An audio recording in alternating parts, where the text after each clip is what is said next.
Sur l'échelle mondiale, dans des écoles et dans bien d'autres lieux publics, différentes manifestations sont programmées comme pour marquer d'une pierre blanche la Journée internationale de la femme.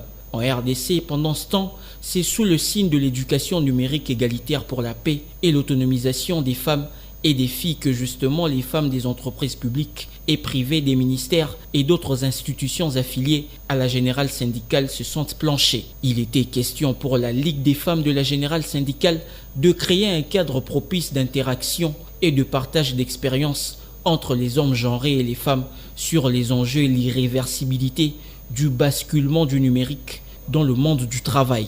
Pour le président national de la Générale syndicale, Constant Loeteta, qui tire très fort la sonnette d'alarme, a invité les participants à entreprendre dans les formations en nouvelles technologies de l'information et de la communication, question de se mettre à l'abri face aux exigences des compétences numériques qui veut caractériser les emplois du futur.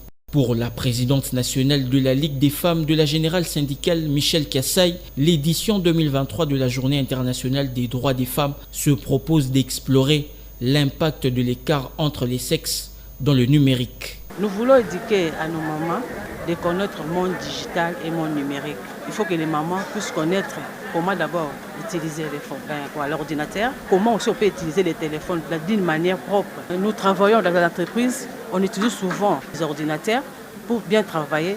Michel Kassaï a par ailleurs plaidé pour les violences basées sur le genre en RDC.